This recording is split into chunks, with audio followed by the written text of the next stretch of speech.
हम्म।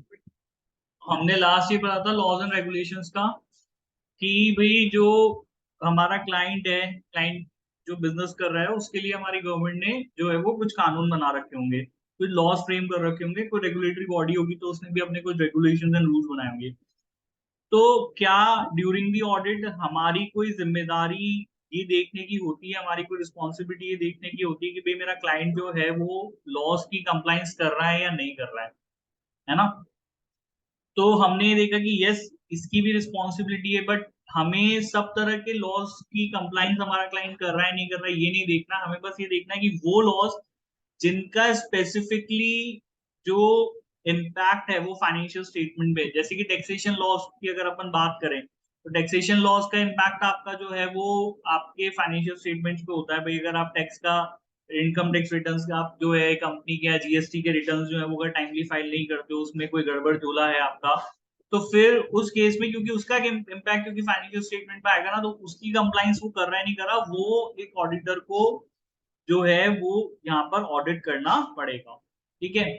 नहीं कर रहा है तो क्या होगा, और वो सब चीजें हम लास्ट क्लास में पूरा डिस्कस कर चुके हैं। तो लास्ट हमारा जो टॉपिक था वो लॉज एंड रेगुलेशंस को लेकर के था, उसकी कंप्लाइंस की प्राइमरी रिस्पॉन्सिबिलिटी किसकी है, ऑडिटर की जिम्मेदारी क्या है, और अगर नहीं कर रहा है तो मेरी रिपोर्टिंग रिस्पॉन्सिबिलिटीज क्या रहती है। फिर हमने उसके ऊपर एक एथिक्स के बारे में पढ़ा था कि एथिकल कोई स्टैंडर्ड है क्या नॉकलर करके, वो हम लोगों ने कल डिस्कस कर लिया था। नाउ आज का टॉपिक है बेटा क्वालिटी मैनेजमेंट।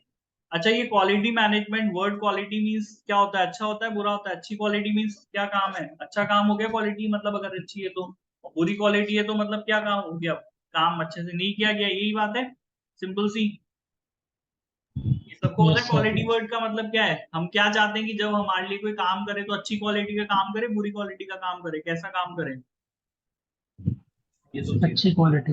अच्छी क्वालिटी का काम करें, not with regards to goods. जब आप किसी से सर्विस भी लेते हो ना, आप चाहते हो कि भी हम बैंक से सर्विस ले रहे हैं, बैंक वाले हमको जो सर्विस दे रहे हैं तो उसमें वो अच्छी क्वालिटी मेंटेन करें। ठीक है? That is your experience. अगर आपका एक्सपीरियंस बैंक के साथ अच्छा रहा है तो आप बोलोगे कि भाई क्वालिटी ऑफ सर्विसेज बहुत अच्छी है उनकी। ठीक है? डॉक्टर के पास आप जाओगे और वो अगर आपको अच्छे से ट्रीटमेंट देता है और आप ठीक हो जाते हैं, तो आप बोलोगे क्वालिटी बहुत सर्विसेज अच्छी है उसकी। तो इन अ सिमिलर वे ऑडिटर भी एक सर्विस प्रोवाइडर है। हम भी क्या कर रहे हैं? हम भी सेवा करते हैं। सर्विस को हिंदी में सेवा ही कहते हैं ना, मैं ऐसे नहीं बोल रहा। तो हम भी सेवा प्रदान करने का ही काम करते हैं, हम भी इसी सर्विस सेक्टर को बिलोंग करते हैं। और जो बिजनेसेस होते हैं वो हमारे क्लाइंट होते हैं। और हम उनको किस तरह की सर्विसेज देते हैं? हम उनको अश्योरेंस सर्विसेज देते हैं, विश्वास दिलाने की सर्विस देते हैं। जब आप ऑडिट कर रहे हो तो ये ऑडिट को ओवरऑल अश्योरेंस सर्विस का नाम दिया जाता है, it's a part of assurance service. जो लोग इन्वेस्ट करने वाले हैं, जो लोग फाइनेंशियल स्टेटमेंट को पढ़ने वाले हैं, वो लोग आपकी ऑडिट किए हुए फाइनेंशियल स्टेटमेंट पे ट्रस्ट करते हैं, विश्वास करते हैं। तो बिजनेसमैन के फाइनेंशियल स्टेटमेंट पे विश्वास दिलवाने का काम किसने किया? वो काम हमने किया, ऑडिटर ने किया। आई बेटा बात समझ में मेरी? यहाँ पे कौन काम कर रहा है? ये बिजनेसमैन के फाइनेंशियल स्टेटमेंट पे लोगों को विश्वास दिलवाने का काम कौन कर रहा है? कौन करेगा ये काम? ऑडिटर। ऑडिटर काम करेगा। ये हम उसको सर्विस दे रहे हैं बेसिकली ना, ये इसी चीज का पैसा अपन उससे लेते हैं।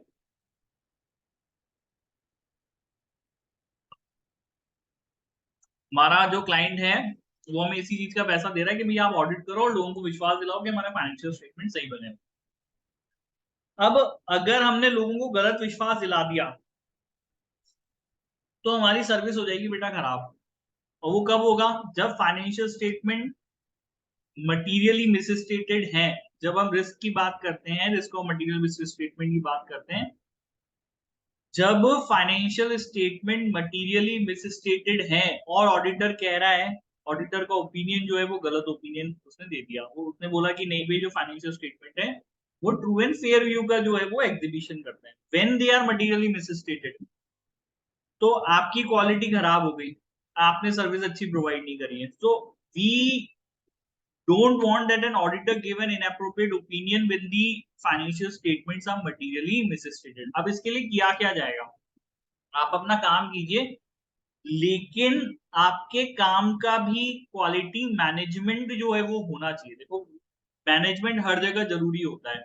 आपने ट्वेल्थ में जब मैनेजमेंट पढ़ना चालू किया होगा ना, तो आपने एक बात सीखी होगी कि प्रबंधन की जरूरत, मैनेजमेंट की जरूरत सिर्फ बिजनेसमैन को ही नहीं है, बल्कि आपके घर में भी मैनेजमेंट की जरूरत है। ठीक है, आपके प्रोफेशनल लाइफ में, आप प्रोफेशन में कुछ भी आप करते हो, आप एक डॉक्टर हो, आप एक टीचर हो, आप एक लॉयर हो, आप एक ऑडिटर हो, या आप स्पेशली अगर बिजनेस कर रहे हो जब तो ऐसे ही, बट इसका मतलब ये नहीं कि अदर जगह पर आपको मैनेजमेंट की जरूरत नहीं। इवन ऑडिटर को भी अपनी फर्म के लिए मैनेजमेंट की रिक्वायरमेंट है। ठीक है, विदाउट मैनेजमेंट, बिना प्रबंधन के आप जो है वो अपने काम की क्वालिटी को मेंटेन नहीं कर पाएंगे। तो क्वालिटी मैनेजमेंट होगा कैसे, ये हमें ISA 220 बताता है। वो हमारे लिए कुछ स्टैंडर्ड्स रखता है कि भाई देखो, जब आप अपनी फर्म के थ्रू काम करेंगे ना, तो आपको ये प्रोसीजर सेटअप करने पड़ेंगे जिससे आपका क्वालिटी मैनेजमेंट होगा। तो बेसिकली ISA 220 वो प्रोसीजर्स हमको दे रहा है, जिन प्रोसीजर्स को फॉलो करके हम हमारी ऑडिट फर्म का क्वालिटी मैनेजमेंट कर सकते हैं। आगे भी बात समझ में क्लियर है यहाँ पे, यस और नो? Yes sir. ठीक है, सो हम यहाँ पे ISA 220 पढ़ने वाले हैं, जो कि बात करता है quality management for an audit of financial statement. तो अगर कोई ऑडिटर यहाँ पे फाइनेंशियल स्टेटमेंट्स की ऑडिट करता है, तो उसकी क्वालिटी को वो कैसे मैनेज कर सकता है, कैसे ये इंश्योर कर सकता है कि उसका काम जो है वो अच्छी क्वालिटी का होगा। ठीक है, इसके अंदर हम लोग कुछ टॉपिक्स जो पढ़ने वाले हैं, एक तो हम एथिकल रिक्वायरमेंट्स पढ़ेंगे। ठीक है, फिर क्वालिटी मैनेजमेंट के लिए रिसोर्सेज की बात करेंगे, फिर हम लोग एंगेजमेंट परफॉर्मेंस के बारे में पढ़ेंगे, एक मॉनिटरिंग एंड रेमिडिएशन करके एक टॉपिक है। 4 टॉपिक्स इसमें हमको कवर करने। ठीक है भाई, एथिकल रिक्वायरमेंट, रिसोर्सेज, परफॉर्मेंस और मॉनिटरिंग एंड रेमिडिएशन, ये 4 टॉपिक्स बेटा अपन इसमें पढ़ने वाले हैं। आगे यहां तक समझ में क्लियर है? यहाँ पे जल्दी यस। बताओ, हाँ या ना? ये सो यहाँ तक आगे भी बात समझ में आप लोगों को? Yes sir. सबको आ गई बात समझ में? एक ही स्टूडेंट क्यों बोल रहा है, बाकी भी तो बोला करो कुछ। बाकी सबको भी आ गई, गर्विता, जूही, आदित्य, सबको आगे भी बात समझ में? Yes sir. चलिए ठीक। तो ISA 220 क्या चाहता है? ISA 220 चाहता है कि आप एक सिस्टम बनाए। क्या बनाए भाई? ISA 220 कह रहा है कि आप एक सिस्टम बनाए। ठीक है, कौन बनाएगा? ऑडिटर बनाएगा। कौन बनाएगा भाई ये सिस्टम? आपको ऑडिटर को सिस्टम बनाना है। डिजाइन आप करेंगे, इंप्लीमेंट आप करेंगे, ठीक है,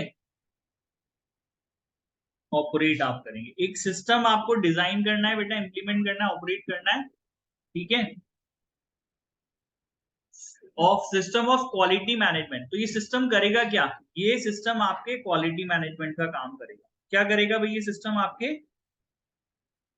क्वालिटी मैनेजमेंट का काम करेगा। That provide reasonable assurance that the firm, ये सिस्टम, ध्यान से बात सुनना, ये ISA 220 क्या कह रहा है? ये कह रहा है कि भाई ऑडिटर को बेटा एक अपनी फर्म के लिए एक सिस्टम डिजाइन करना है, उसको इंप्लीमेंट करना है। सिस्टम आप बनाइए, उसको इंप्लीमेंट कीजिए, उसको ऑपरेट कीजिए, जो सिस्टम आपके लिए क्वालिटी मैनेजमेंट का काम करेगा। क्या करेगा भाई ये सिस्टम हमारे लिए बेटा? क्वालिटी मैनेजमेंट का काम करेगा। आ रही है मेरी बात समझ में? क्लियर है? ISA 220 क्या चाहता है आपसे? क्या बनाना है आपको एज ऑडिटर? क्या बनाओगे आप? क्या डिजाइन करेंगे हम लोग? जल्दी बोलो, क्या डिजाइन करेंगे भाई? सिस्टम। सिस्टम डिजाइन करेंगे। सिस्टम डिजाइन करेंगे, सिस्टम करेगा क्या? क्या काम करेगा? सिस्टम क्वालिटी मैनेजमेंट का काम करेगा। क्या काम करेगा हमारा सिस्टम? यहाँ पे क्वालिटी मैनेजमेंट का काम करेगा। जब आप ये सिस्टम बना लोगे और जब आपका ये सिस्टम काम करने लगेगा क्वालिटी मैनेजमेंट का, तो इससे आपको रीजनेबल अश्योरेंस मिल जाएगा। कहने का मतलब आपको ये विश्वास हो जाएगा कि मैं एज अ ऑडिटर और मेरी फर्म, हम लोग जो ऑडिट कर रहे हैं, conduct engagement in accordance with professional standards and applicable legal and required regulatory requirement। तो देखो, आपके लिए सिस्टम जो क्वालिटी मैनेजमेंट का काम कर रहा है ना, व्हाट इट बेसिकली डू, और इस सिस्टम को बना के फायदा क्या होगा? जब आप इस सिस्टम को बना लेंगे तो आपको ये विश्वास हो जाएगा, आपको अपने आप पे जो है कॉन्फिडेंस आएगा कि हम जो ऑडिट कर रहे हैं ना बेटा, वो audit as per professional standards कर रहे हैं और as per applicable legal and regulatory requirement हम लोग कर रहे हैं। तो देखो, एक ISA 220 कहता है कि आप एक सिस्टम बना दीजिए जो क्वालिटी मैनेजमेंट का काम करेगा, और जब ये सिस्टम काम करेगा तो ऑडिटर को अपने आप पे क्या आएगा, ऑडिटर को अपने आप पे विश्वास आएगा, ऑडिटर को अपनी ऑडिट फर्म पे ट्रस्ट आएगा कि भाई हम लोग जो ऑडिट है वो खराब ऑडिट नहीं कर रहे हैं, हम कैसी ऑडिट कर रहे हैं, हम अच्छी ऑडिट कर रहे हैं, हम एज पर प्रोफेशनल स्टैंडर्ड्स जो बाकी सारे ISA 220 के अलावा स्टैंडर्ड्स बनाए गए हैं ना, हम उसके हिसाब से ऑडिट कर रहे हैं, और इसके अलावा जो भी कानून और जो भी रेगुलेटरी रिक्वायरमेंट हमारे ऊपर एप्लीकेबल है उसके हिसाब से बेटा हम लोग क्या कर रहे हैं, यहाँ पर ऑडिट कर रहे हैं। पहली बात समझ में आ गई, याद हो जाएगी फर्स्ट ही थिंग, जल्दी बताओ। तो पहली बात आप लोगों को समझ में आ गई कि अगर आप ये डिजाइन कर लोगे सिस्टम, तो इससे पहली चीज तो आपको क्या मिलेगी, पहली चीज आपको मिलेगी यहाँ पर कि आपको रीजनेबल अश्योरेंस मिल जाएगा कि आप ऑडिट प्रोफेशनल स्टैंडर्ड्स के अकॉर्डिंग कर रहे हैं और applicable legal and regulatory requirements के हिसाब से कर रहे हैं। क्लियर है बेटा, याद हो गई बात ये आपको अच्छे से, यस और no? First thing, Yes, sir. Yes, sir. ठीक है। मैं वापस से रिपीट कर रहा हूँ क्योंकि देखो ऑडिट के साथ एक बात है कि आपको पढ़ते पढ़ते इसको याद भी करना चाहिए ना, आपको ध्यान रहना चाहिए कि भाई हमारा फ्लो क्या बना था, हम क्या पढ़ रहे थे। तो पहली चीज ये हो गई, ISA 220 wants you to design, implement and operate a system of quality management which gives you the reasonable assurance that you are conducting an audit in according with the professional standards and the applicable legal and regulatory requirement। और इसके अलावा ये आपको reasonable assurance देगा कि हम report as per appropriate circumstances या circumstances के हिसाब से हमने जारी करी है। देखो ऐसा नहीं होना चाहिए कि भाई सर्कमस्टांसेस तो दिख रहे हैं कि भाई कंपनी अच्छे से काम नहीं कर रही, क्लाइंट बिजनेस अच्छे से नहीं कर रहा हूँ, मेरी रिपोर्ट उल्टा ही दिखा रही है कि हाँ भाई नहीं नहीं बहुत बढ़िया बिजनेस है, बहुत अच्छा प्रॉफिट है, ये जैसी परिस्थितियां हैं मैं उन सर्कमस्टांसेस के हिसाब से एप्रोप्रिएट जो है वो रिपोर्ट यहाँ पे मैंने जारी करी है। इस बात का कॉन्फिडेंस, इस बात का रीजनेबल अश्योरेंस आपको ये सिस्टम देगा। आगे अभी ये याद हो गया आप लोगों को, पूरा कंसेप्ट आपको इसका समझ में आ गया ISA 220 का क्या कह रहा है यहाँ पर ये, यस और नो? जल्दी बताएंगे हाँ या ना, यस और नो? Yes, sir. ठीक है, तो मैं वापस से बोल देता हूँ, ISA 220 wants you to design, implement and operate a system, ठीक है, of a quality management that gives you the reasonable assurance that the audit is conducted as per professional standards and applicable legal and regulatory requirements, and that you have issued the report that is appropriate in the circumstances। परिस्थितियों के हिसाब से appropriate report आपने जारी करी है, इस बात का कॉन्फिडेंस आपको मिलेगा। ठीक है, नेक्स्ट हम लोग बात कर लेते हैं, अब आ जाते हैं हम लोग, ये तो ISA 220 का हमने कंसेप्ट समझ लिया कि ISA 220 हमसे चाहता क्या है, ये समझ में आ गया भाई फर्स्ट पैराग्राफ। सेकंड हम लोग बात करें यहाँ पे, यस और नो? ठीक है, Yes, sir. Yes, sir. Now अब ये सिस्टम में देखो होगा क्या, हमने बात तो कर ली सिस्टम बनाने की, बट अब दिमाग में क्वेश्चन राइज होता है कि सर सिस्टम तो है बट इस सिस्टम में हम लोग करेंगे क्या। तो सिस्टम जब आप बनाएंगे तो सिस्टम के अंदर बनेंगी दो चीजें, पहली बनेगी पॉलिसीज और दूसरे बनेंगे प्रोसीजर्स। क्या दो चीजें हम लोग बनाएंगे बेटा, हम लोग इस सिस्टम के अंदर पॉलिसीज और प्रोसीजर्स बनाएंगे। किसके लिए बनाएंगे पॉलिसीज एंड प्रोसीजर्स, हम लोग पॉलिसीज एंड प्रोसीजर्स बनाएंगे हम लोग यहाँ पे हमारे काम करने के लिए। देखो आप किसी भी इंस्टीट्यूशन में जब आप जाते हो, किसी भी संस्था में आप जाते हो और वहां पे काम करते हो, तो आप काम कैसे करते हो, जैसे उन लोगों ने प्रोसीजर सेटअप कर रखे होंगे वैसे हमको काम करने पड़ेंगे, है ना। आप इस चीज को ऐसे समझ सकते हो, देखो से फॉर एग्जाम्पल आपके घर पे आपका AC खराब हो गया, कूलर खराब हो गया। अब हम लोगों के पुराने तरीके क्या है कि आसपास का कोई इलेक्ट्रिशियन होगा, आप उसको बुलाओगे, वो आएगा काम करेगा, माइट भी वो काम अच्छा करे, माइट भी वो काम अच्छा नहीं करे, इसी तरीके से वो काम करते हैं, यस और नो, आया ना? सोचो। Yes. ऐसे ही होता है ना, आपके घर पे आपका कूलर या अगर एसी खराब हो गया तो आप क्या करोगे? What you will do? You will call the electrician, हाँ भाई आजा भाई मेरा, अब वो टाइम पे आया नहीं आया।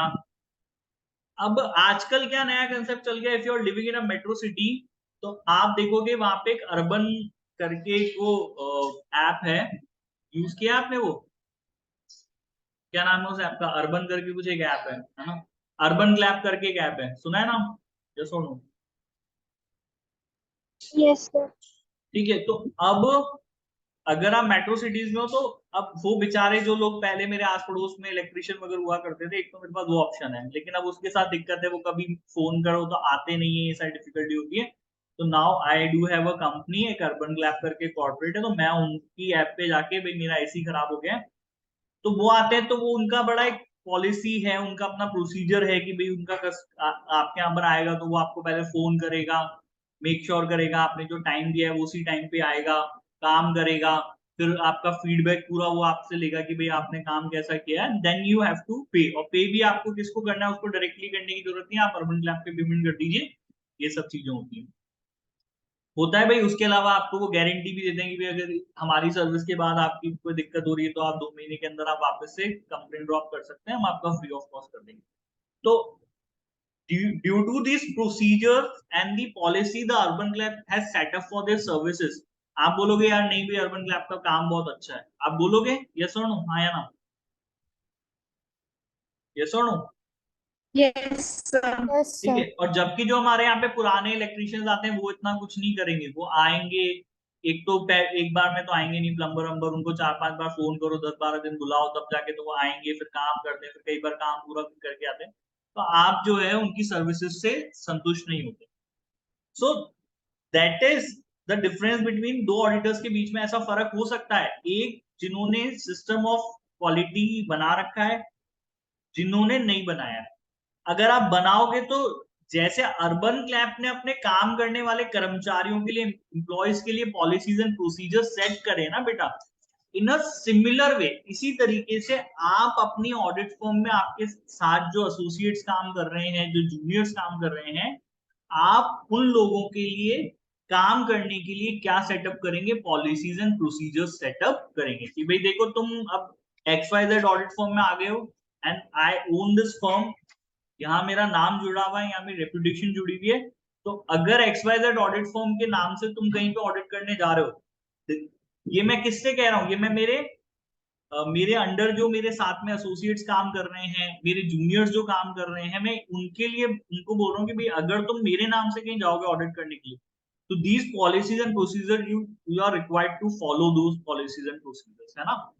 तो जब आप जाओगे तो मेरा नाम लेकर के आप जाओगे, तो वहां पर जब आपके जूनियर्स और एसोसिएट से पॉलिसीज एंड प्रोसीजर्स फॉलो करेंगे, जस्ट लाइक अर्बन क्लैप ने बना दिया भाई अपने पॉलिसीज एंड प्रोसीजर सेटअप कर दी, अब उनका कोई भी रिप्रेजेंटेटिव जाता है तो उसको पॉलिसी एंड प्रोसीजर फॉलो करना पड़ता है, तो उससे क्वालिटी मैनेज होती है। तो ऐसी जब ऑडिटर की फर्म के अपने पॉलिसी एंड प्रोसीजर्स होंगे और जब वो जाएंगे उसके एसोसिएट्स और जूनियर्स उन पॉलिसी एंड प्रोसीजर्स को फॉलो करेंगे, तो क्या मेंटेन होगी, क्वालिटी मेंटेन होगी।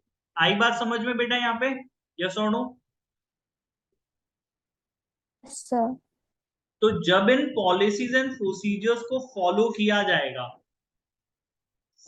जाएगा तो क्या मेंटेन होगी, आपकी क्वालिटी मेंटेन होगी। अदरवाइज अगर आपके पास कोई पॉलिसीज एंड प्रोसीजर्स है नहीं, तो वो फॉलो क्या करेंगे, फिर वो अपने हिसाब से काम करके आ जाएंगे, और आप जो जिस तरह की क्वालिटी आप मेंटेन कराना चाहते थे वो नहीं होगा। तो क्वालिटी तब मेंटेन होगी when there are certain policies and procedures. आई भी बात समझ में यहाँ पे? यस और नो, हाँ या ना?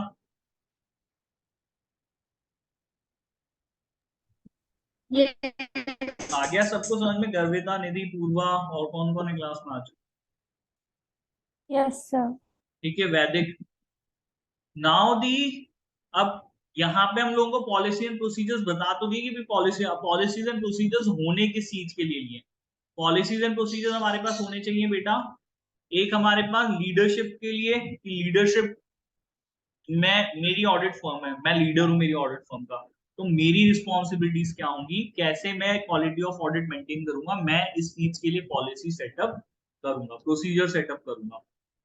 ठीक है, नेक्स्ट हमारा रिलेवेंट एथिकल रिक्वायरमेंट्स, जो भी एथिकल रिक्वायरमेंट्स है उनके लिए मैं पॉलिसी सेटअप करूंगा, प्रोसीजर बनाऊंगा। कैसे हम लोग क्लाइंट, अगर कोई नया क्लाइंट आता है तो उसकी ऑडिट कब हम एक्सेप्ट करेंगे, कैसे उसको कंटिन्यू करेंगे, ठीक है, उस चीज के लिए आपके पास अपनी पॉलिसी एंड प्रोसीजर्स होने चाहिए। ठीक है, हाँ निधि, डेली इसी लिंक से ज्वाइन करना है ना अभी। नेक्स्ट हमारा एंगेजमेंट रिसोर्सेज को लेकर के, एंगेजमेंट परफॉर्मेंस को लेकर के, मॉनिटरिंग एंड रेमिडिएशन, तो इन तीनों के बारे में आगे भी पढ़ेंगे। ठीक है, मॉनिटरिंग एंड रेमिडिएशन को लेकर के, परफॉर्मेंस को लेकर के, और हमारे रिसोर्सेज को लेकर के आपके पॉलिसीज एंड प्रोसीजर्स होने चाहिए। इसके अलावा टेकिंग ओवरऑल रिस्पॉन्सिबिलिटी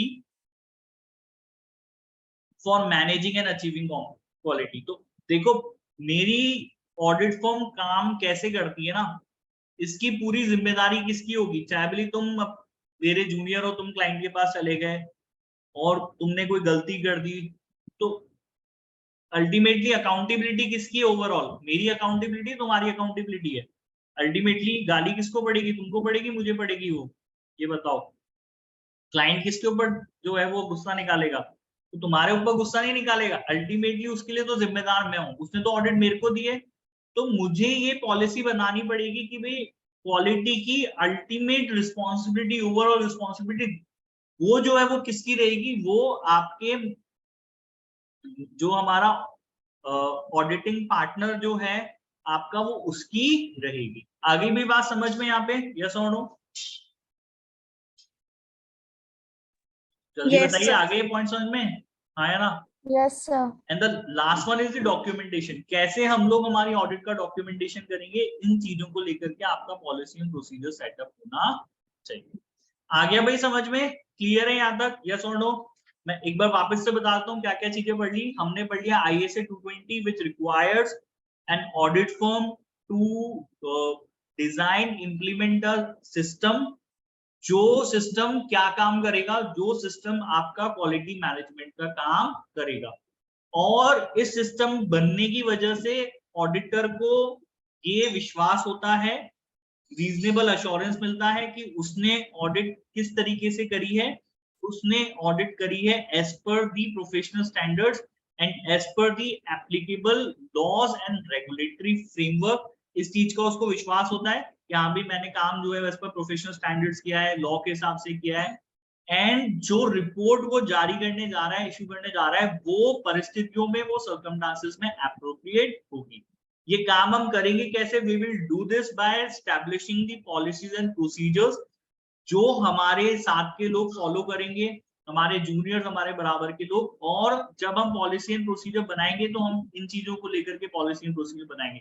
लीडरशिप की रिस्पॉन्सिबिलिटी को लेकर के, एथिकल रिक्वायरमेंट को लेकर के, acceptance and continuance of audit engagements को लेकर के, रिसोर्सेज को लेकर के, परफॉर्मेंस को लेकर के, मॉनिटरिंग एंड रेमिडिएशन को लेकर के, इसके अलावा ओवरऑल रिस्पॉन्सिबिलिटी को लेकर के, एंड डॉक्यूमेंटेशन को लेकर के बेटा अपन क्या सेटअप करेंगे? पॉलिसीज एंड प्रोसीजर सेटअप करेंगे।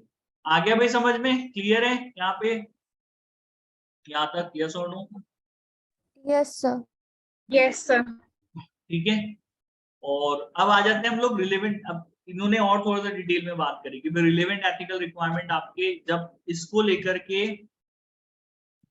आप पॉलिसी बनाओगे और प्रोसीजर बनाओगे, तो आपको ये इंश्योर करना है कि आपने जो पॉलिसी बनाई है बेटा, जो प्रोसीजर आपने बनाया है, वो पॉलिसी एंड प्रोसीजर आपके ACCA कोड ऑफ कंडक्ट को क्या करना चाहिए? कंप्लाई करना चाहिए। मतलब ऐसा नहीं हो सकता कि भाई मैंने मेरी फर्म का पॉलिसी बनाया, प्रोसीजर बनाया एथिकल रिक्वायरमेंट को लेकर के, लेकिन मेरा पॉलिसी जो मैंने बनाया, प्रोसीजर बनाया, वो ACCA के code of ethics and conduct के बियॉन्ड है, उससे अलग जा रहा है। भाई ACCA जो का कोड ऑफ एथिक्स और कंडक्ट है, वो तो सभी ACCA के ऊपर एप्लीकेबल है, आपके ऊपर भी है, मेरे ऊपर भी, अगर हम दोनों ACCA हैं तो। यस और नो? आया ना? सोचो भाई, ये तो है ही Yes, सही। sir. Yes, sir. तो मिनिमम रिक्वायरमेंट तो ये हो ही गई ना। जो मेरा ACCA का code of ethics and conduct है तो मिनिमम रिक्वायरमेंट है, तो मेरा जो पॉलिसी एंड प्रोसीजर है इस मिनिमम रिक्वायरमेंट को तो कवर करना ही चाहिए। ठीक है, इसके अलावा अदर देन मैं अगर कुछ करना चाहता हूँ पॉलिसी एंड प्रोसीजर सेटअप, तो मैं कर सकता हूँ, बट ये तो मिनिमम रिक्वायरमेंट है। तो जो ACCA का code of ethics and conduct है वो मेरे पॉलिसी एंड प्रोसीजर्स में दिखना चाहिए। आ गई भी बात समझ में? यस और नो? आया ना? जल्दी बताइए, आगे यहाँ तक समझ में? The firm should ensure compliance with the requirement of the ACC code of ethics and conduct covered in the chapter ethics and acceptance. तो फर्म को क्या कंप्लाई करना चाहिए? एसीसी का करना चाहिए। जो एंगेजमेंट पार्टनर है, जो मेन बाप का पार्टनर है, उसे पॉलिसीज एंड प्रोसीजर जब आप सेट करेंगे तो ये मिनिमम चीजें आपकी पॉलिसी एंड प्रोसीजर्स करनी चाहिए, ठीक है ना? थ्रेट, आपके पॉलिसीज एंड प्रोसीजर्स किसी भी एथिकल थ्रेट को आइडेंटिफाई, इवेल्युएट और एड्रेस करने के लायक होने चाहिए। कोई प्रोसीजर मैंने बनाया, कोई पॉलिसी बनाई है, तो वो पहला काम तो ये करे कि भाई अगर मैं क्लाइंट के साथ मेरा कोई एथिकल थ्रेट है, वो मेरा भाई भतीजा है, वो मेरा कोई रिश्तेदार है जिससे मैं इन्फ्लुएंस हो सकता हूँ, जिससे मेरी इंडिपेंडेंसी को खतरा हो सकता है, तो मेरी जो पॉलिसी एंड प्रोसीजर मैं सेटअप कर रहा हूँ एथिकल रिक्वायरमेंट के लिए, वो इतना कैपेबल प्रोसीजर होना चाहिए, उतनी कैपेबल पॉलिसी होनी चाहिए कि उस थ्रेट को वो जो है आइडेंटिफाई कर ले। आगे भी बात समझ में यहाँ पे? यस और नो? Yes sir. ठीक है। उसके अलावा मेरे पॉलिसी एंड प्रोसीजर ऐसे होने चाहिए जो मुझे अलर्ट रखें through out the audit, in between भी, चलो ऑडिट स्टार्ट होने से लेकर के एंड तक कोई एथिकल रिक्वायरमेंट का ब्रीच नहीं होना है। इसके लिए मेरे पॉलिसी एंड प्रोसीजर्स मुझे अलर्ट रखने चाहिए, they should be capable enough. Appropriate action लेना चाहिए जहां पे एथिकल रिक्वायरमेंट फुलफिल नहीं हुआ है, तो पॉलिसी एंड प्रोसीजर में वो चीज मेंशन होनी चाहिए कि भाई अगर कहीं पर एथिकल रिक्वायरमेंट फॉलो नहीं किए गए तो अब उस जगह पे क्या एक्शन लिया जाएगा। Prior to dating the auditor, take responsibility determining whether the requirement has been fulfilled. तो आप ऑडिट रिपोर्ट फाइनलाइज करने से पहले आपके पॉलिसी एंड प्रोसीजर्स तरीके से बने होने चाहिए कि वो ये कहते हो कि भाई ऑडिटर की या एंगेजमेंट पार्टनर की पूरी जिम्मेदारी है कि ऑडिट रिपोर्ट फाइनलाइज करते वक्त उसने सभी एथिकल रिक्वायरमेंट्स को जो है वो क्या किया होगा, फुलफिल किया। आगे भी बात समझ में यहाँ पे क्लियर है? यहाँ पे यस और नो? ये आपकी मिनिमम चीजें हैं जो आपके पॉलिसी एंड प्रोसीजर्स कवर करने चाहिए। आप इसके अलावा अगर पॉलिसी एंड प्रोसीजर्स में एडिशनली कुछ डालना चाहते हो तो वो आप डाल सकते हैं, लेकिन ये मिनिमम चीजें। इन्होंने क्या दे दिया? इन्होंने फ्रेमवर्क दे दिया आपको, भाई आप जब एथिकल रिक्वायरमेंट्स के लिए पॉलिसी एंड प्रोसीजर बनाएंगे तो ये कोशिश कीजिए कि भाई वो एथिकल थ्रेट्स को आइडेंटिफाई कर पाए, वो आपको अलर्ट रखे रिमेन की भाई पूरे टाइम पे आपने जब ऑडिट करी तो एथिकल रिक्वायरमेंट कॉम्प्रोमाइज तो आपकी नहीं हो गई है, हुई है, तो उसके लिए एप्रोप्रिएट एक्शन हमको क्या लेना है, ये आपका प्रोसीजर सेटअप होना चाहिए। और आपकी जिम्मेदारी इसके अंदर जो है वो डिटरमाइन होनी चाहिए कि भाई आपने सारी जो है वो एथिकल रिक्वायरमेंट्स जो है वो फुलफिल करी हुई। आगे भी बात समझ में आप क्लियर है?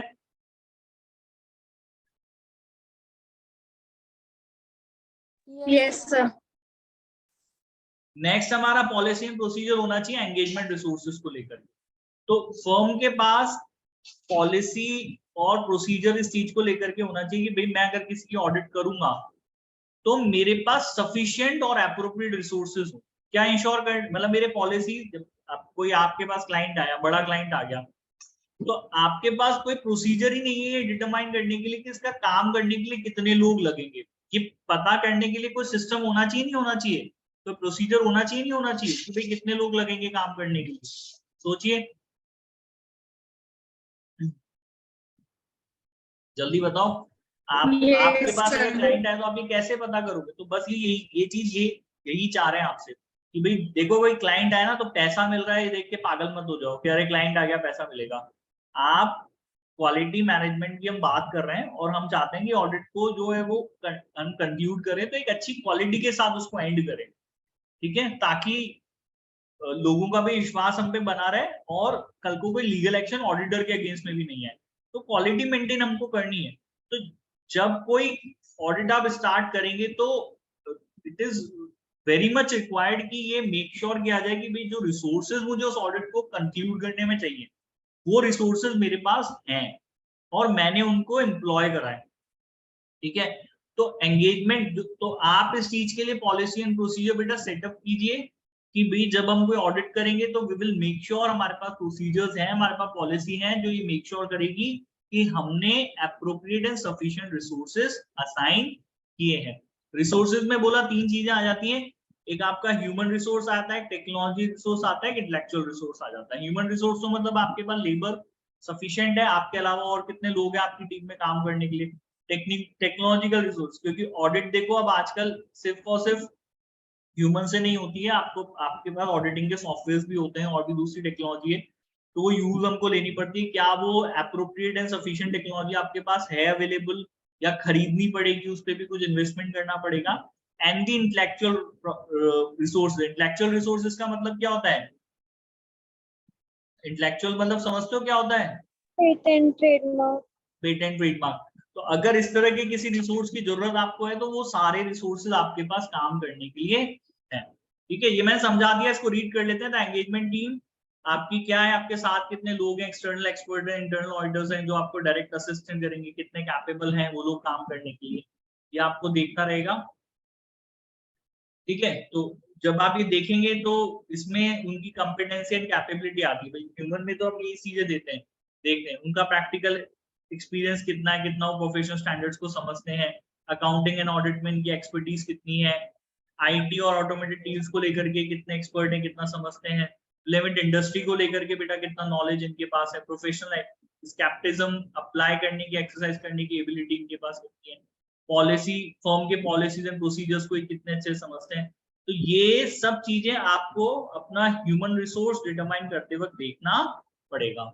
आ गया भाई समझ में यहाँ पे, यस और नो? जल्दी बताइए, यहाँ तक आ गई बात समझ में, क्लियर? Yes, sir.